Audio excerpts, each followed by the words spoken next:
हरे कृष्ण दोस्तों पहले भाग में हमने जाना कि कैसे देवताओं को भगवान श्री हरि विष्णु ने गोलोक धाम का दर्शन कराया, कैसे वे देवताओं को गोलोक धाम लेकर गए। लेकिन जब देवता भगवान श्री कृष्ण चंद्र के सम्मुख पहुँचे तो भगवान श्री कृष्ण चंद्र ने उनसे क्या कहा और क्या अनुनय विनय किया उन देवताओं ने श्री कृष्ण चंद्र से। तो दोस्तों चलिए इस भाग में जानते हैं। परात्पर महात्मा भगवान श्री कृष्ण चंद्र का दर्शन प्राप्त कर संपूर्ण देवताओं ने आगे क्या किया, मुझे यह बताने की कृपा करें। नारद जी कहते हैं, राजन, उस समय सबके देखते देखते अष्टभुजाधारी वैकुंठाधिपति भगवान श्री हरि उठे और साक्षात भगवान श्री कृष्ण के श्री विग्रह में लीन हो गए। उसी समय कोटि सूर्यों के समान तेजस्वी प्रचंड पराक्रमी पूर्ण स्वरूप भगवान नरसिंह जी पधारे और भगवान श्री कृष्ण के तेज में वे भी समा गए। इसके बाद सहस्त्र भुजाओं से सुशोभित श्वेत दीप के स्वामी विराट पुरुष, जिनके शुभ्र रथ में सफेद रंग के लाख घोड़े जुते हुए थे, उस रथ पर आरूढ़ होकर वहां आए। उनके साथ श्री लक्ष्मी जी भी वे अनेक प्रकार के अपने आयुधों से संपन्न थे। पार्षदगण चारों ओर से उनकी सेवा में उपस्थित थे। वे भगवान भी उसी समय श्री कृष्ण के श्री विग्रह में सहसा प्रविष्ट हो गए। फिर वे पूर्ण स्वरूप कमल लोचन भगवान श्री राम स्वयं वहां पधारे। उनके हाथ में धनुष और बाण थे तथा साथ में सीता जी और भरत आदि तीनों भाई भी थे। उनका दिव्य रथ 10 करोड़ सूर्य के समान प्रकाशमान था। उस पर निरंतर चवर डुलाए जा रहे थे। असंख्य वानर यूथपति उनकी रक्षा के कार्य में संलग्न थे। उस रथ के 1 लाख चक्रों से मेघों की गर्जना के समान गंभीर ध्वनि निकल रही थी। उस पर लाख ध्वजाएं फहरा रही थी। उस रथ में लाख घोड़े जुते हुए थे। वह रथ सुवर्णमय था। उसी पर बैठकर भगवान श्री राम वहां पधारे थे। वे भी श्री कृष्ण चंद्र के दिव्य विग्रह में लीन हो गए। फिर उसी समय साक्षात यज्ञ नारायण श्री हरि वहां पधारे, जो प्रलय काल की ज्वाल्यमान आग्नि शिखा के समान उद्भासित हो रहे थे। देवेश्वर यज्ञ अपनी धर्मपति दक्षिणा के साथ ज्योतिर्मय रथ पर बैठे दिखाई देते थे।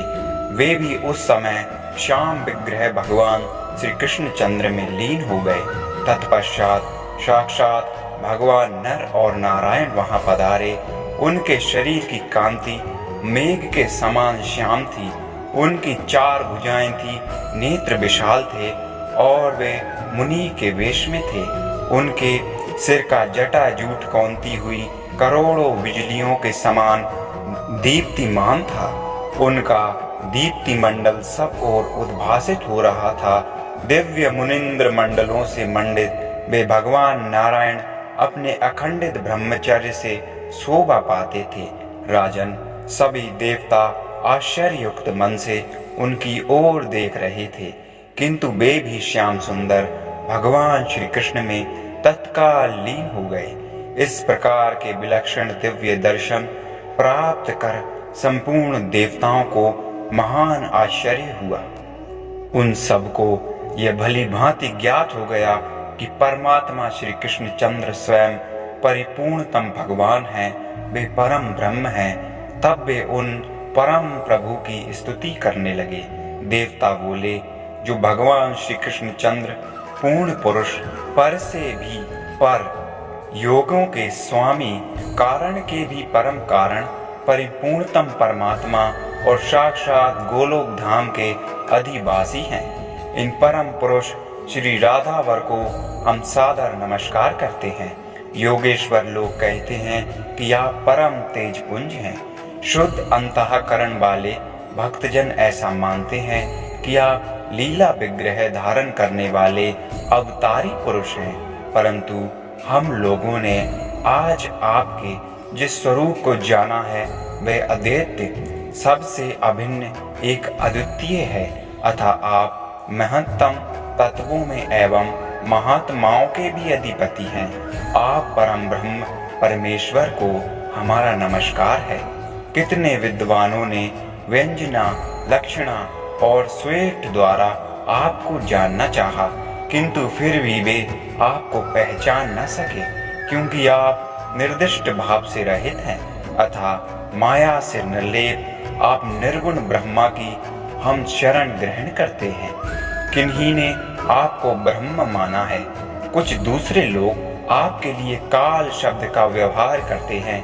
कितनों की ऐसी धारणा है कि आप शुद्ध प्रशांत स्वरूप हैं, तथा कतिपय मीमांसक लोगों ने तो यह मान रखा है कि आप पृथ्वी पर आप कर्म रूप से विराजमान हैं। कुछ प्राचीनों ने योग नाम से तथा कुछ ने कर्ता के रूप में आपको स्वीकार किया है। इस प्रकार सबकी परस्पर विभिन्न ही उक्तियां हैं। अतएव कोई भी आपको वस्तुतः नहीं जान सका। कोई भी यह नहीं कह सकता कि आप यही हैं, ऐसे ही हैं।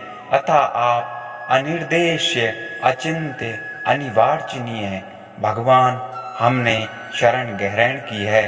भगवान, आपके चरणों की सेवा अनेक कल्याणों को देने वाली है। उसे छोड़कर जो तीर्थ यज्ञ और तप का आचरण करते हैं अथवा ज्ञान के द्वारा जो प्रसिद्ध हो गए हैं, उन्हें बहुत से विघ्नों का सामना करना पड़ता है। वे सफलता प्राप्त नहीं कर सकते। भगवान, अब हम आपसे क्या निवेदन करें? आपसे तो कोई भी बात छिपी नहीं है, क्योंकि आप चराचर मात्र के भीतर विद्यमान हैं, जो शुद्ध अंतःकरण वाले एवं देहबंध से मुक्त हैं।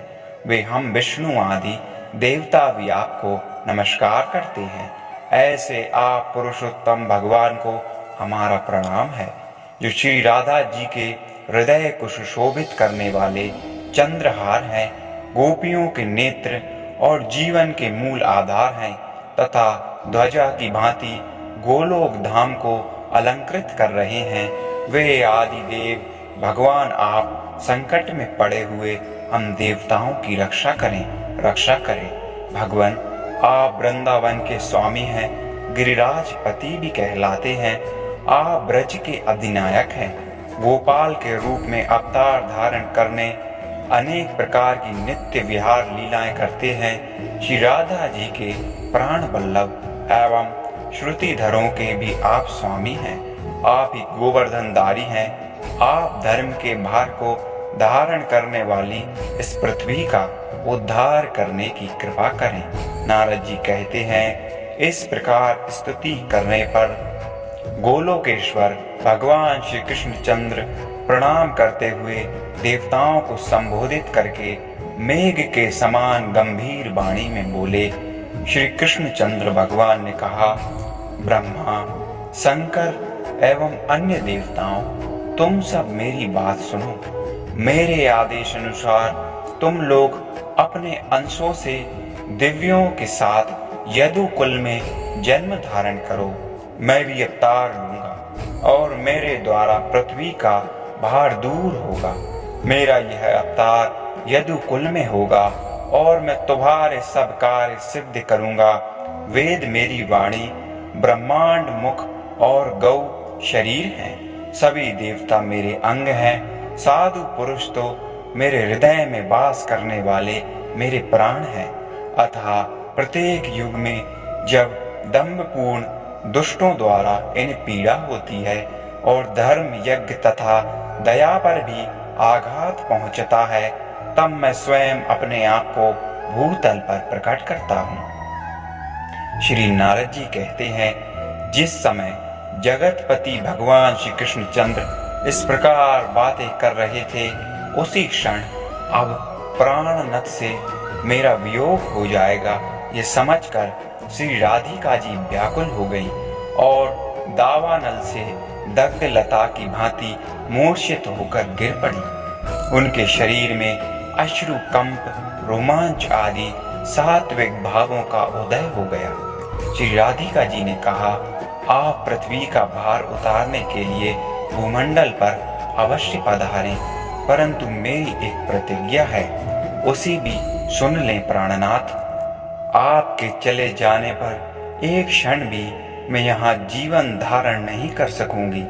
यदि आप मेरी इस प्रतिज्ञा पर ध्यान नहीं दे रहे हैं तो मैं दोबारा भी कह रही हूँ, अब मेरे प्राण अधर तक पहुँचने को अत्यंत विहल हैं। ये इस शरीर से वैसे ही उड़ जाएंगे जैसे कपूर के धूलिकण उड़ जाते हैं। श्री भगवान बोले, राधिके तुम विषाद मत करो, मैं तुम्हारे साथ चलूंगा और पृथ्वी का भार दूर करूंगा। मेरे द्वारा तुम्हारी बात अवश्य पूर्ण होगी। श्री राधिका जी ने कहा, परंतु प्रभु, जहाँ वृंदावन नहीं है, यमुना नदी नहीं है और गोवर्धन पर्वत भी नहीं है, वहाँ मेरे मन को सुख नहीं मिलता। नारद जी कहते हैं, श्री राधा जी की इस प्रकार कहने पर भगवान श्री कृष्ण ने अपने धाम से 84 कोस भूमि, गोवर्धन पर्वत एवं यमुना नदी को भूतल पर भेजा। उस समय संपूर्ण देवताओं के साथ ब्रह्मा जी ने परिपूर्णतम भगवान श्री कृष्ण को बार बार प्रणाम करके कहा। ब्रह्मा जी ने पूछा, भगवान, मेरे लिए कौन सा स्थान होगा? आप कहाँ पधारेंगे तथा ये संपूर्ण देवता किन ग्रहों में रहेंगे और किन किन नामों से इनकी प्रसिद्धि होगी? श्री भगवान ने कहा, मैं स्वयं वासुदेव और देवकी के यहाँ प्रकट होऊंगा। मेरे कला स्वरूप ये शेष रोहिणी के गर्भ से जन्म लेंगे, इससे संशय नहीं है। साक्षात लक्ष्मी राजा भीष्म के घर पुत्री रूप से उत्पन्न होंगी। इनका नाम रुक्मिणी होगा और पार्वती जामवंती के नाम से प्रकट होंगी। यज्ञ पुरुष की पत्नी दक्षिणा देवी वहां लक्ष्मणा नाम से धारण करेंगी। यहाँ जो विरजा नामक नदी है वही कालिंदी नाम से विख्यात होगी। भगवती लज्जा का नाम भद्रा होगा। समस्त पापों का प्रशमन करने वाली गंगा मित्रविंदा नाम धारण करेंगी। जो इस समय कामदेव हैं वे ही रुक्मिणी के गर्भ से प्रद्युम्न रूप में उत्पन्न होंगे। प्रद्युम्न के घर तुम्हारा अवतार होगा। उस समय तुम्हें अनिरुद्ध कहा जाएगा, इसमें कोई भी संदेह नहीं है। ये वसु जो द्रोण के नाम से प्रसिद्ध हैं, ब्रज में नंद होंगे और स्वयं इनकी प्राण प्रिया धरा देवी यशोदा नाम धारण करेंगी। सुचंद्र वृषभानु बनेंगे तथा इनकी सहधर्मिणी कलावती धराधाम पर कीर्ति के नाम से जानी जाएंगी। फिर उन्हीं के यहाँ इन श्री राधा जी का प्रगाटाशय होगा। उन्हीं के यहाँ श्री राधा जी जन्म लेंगी। मैं ब्रज मंडल में गोपियों के साथ सदा रास विहार करूंगा। दोस्तों, यहाँ तक आप लोगों ने जाना कि कैसे भगवान श्री कृष्णचंद्र ने अवतारों का भेदन किया, कैसे सबको अपने अपने पात्र बनाए और अपने अपने अवतार बताए कि तुम क्या बनोगे और मैं क्या बनूंगा। भगवान श्री कृष्णचंद्र ने वह रूप भी दिखलाया जिसे विश्व स्वरूप कहते हैं, जिसे ब्रह्म स्वरूप कहते हैं। ऐसे स्वरूप का इस धरातल पे आना हम मानवों के लिए बहुत बड़ी बात है। जिन परम ब्रह्म को देवता और ब्रह्मा भी नहीं जानते, उन परम ब्रह्म का यदि हम मुख से नाम भी उच्चारण करते हैं तो हमारी उपाधि इन देवता और ब्रह्मा से कहीं ऊपर है। मित्रों, भगवान श्री कृष्णचंद्र ने अपना परम ब्रह्म स्वरूप इसीलिए इन देवताओं को दिखलाया जिससे इनका मनोरथ और ये जीवन सफल हो सके। ये कथा यहीं पर समाप्त नहीं होती। ये कथा अभी तो बहुत बड़ी है। अब इसके बाद की जो कहानी है वह हम आपको तीसरे भाग में सुनाएंगे। जब तक के लिए हरे कृष्ण। जो भी व्यक्ति हमारे चैनल पर नए हैं वे चैनल को सब्सक्राइब कर लें वीडियो को लाइक कर लें और आज की वीडियो कैसी लगी कमेंट सेक्शन में ज़रूर बताएं। मिलते हैं आपसे तीसरे भाग में।